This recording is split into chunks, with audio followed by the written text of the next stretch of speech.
Allahu Ekber, Allahu Ekber. Eşhedü enne Muhammeden Resulullah. El-felah. Hayy alel-felah. Allahu Ekber. Elhamdülillahi Rabbil alemin. İhdinas-sıratal mustakim. Senin o da böyle yükselmişti.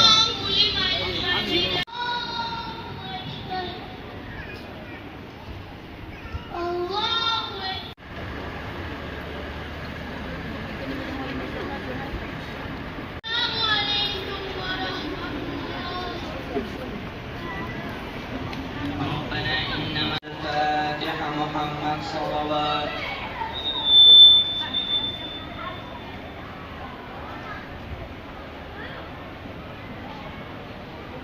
Bugün etkinliğimizin kahramanları bu güzel çocuklarımız olacaktı inşallah.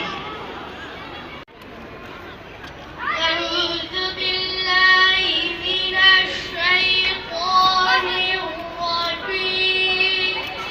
Ve keffir anna seyyiatina ve tevaffana ma'al ebrar. Eli günü yüreği ibadetler içinde namaz dinin direği.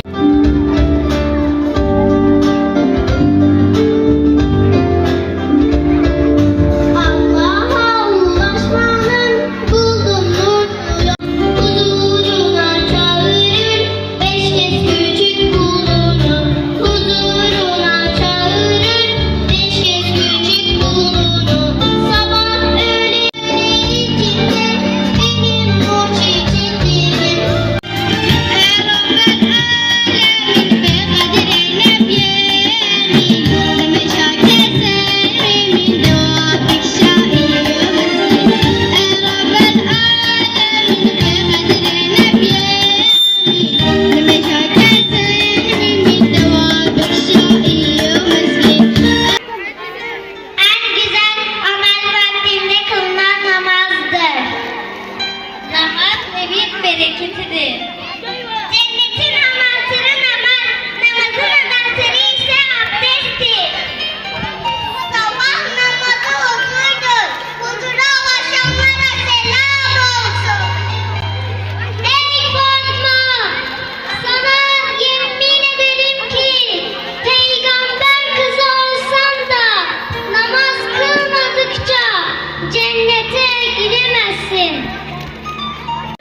أمشي ببرد وخبينه نشرب وكلنا أو هوا شوا ببينه يعني ولي هوا تعقيد كان أو نميش وضع فرس كريا نميش معنى يخبص تنويها يا إنسان يرى حتى مرنين شلو أصلا أشبه بقوزة نميش ويدا يا Rabbimiz unutursak veya hataya düşersek bizi sorumlu tutma.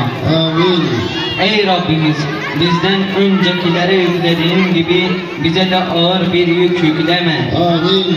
Ey kafirler topluluğuna karşı bize yardım et. Amin. Rabbike Rabbil izzeti amma yasifun ve selamun alel mursalin velhamdülillahi Rabbil alemin. El Fatiha Muhammedin sallallahu. 15 günlük başladığımız namaz kampında adab derslerini aldık.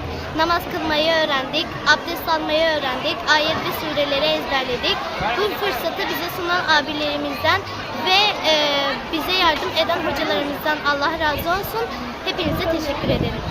Bu 15 gün sürecinde etkinlikler yaptık. Bazı oyunlar oynadık. Dersler işledik. Değişik dersler, adab dersleri, din dersleri işledik. Bu süreçte çok eğlendik. Bugün programımız oldu. Bu programa gelenler teşekkür ederim. İlmat ve değerler, nimiştirme, yapan yarı hoş. İşte Kur'an Nesli platformu. Kur'an Nesli platformunun her yıl düzenlediği namaz etkinliğinde, Türkiye genelinde namaz etkinliği için Şırnak genelinde de toplamda 45 merkezde çocuklara namaz eğitimi verdik. Bütün temsilcilerimizle beraber. Burada da son olarak bugün Hazreti Nuh Nebi Camisi'nde Kur'an Nesli platformu yaptığı çalışmaların finalini yaptık.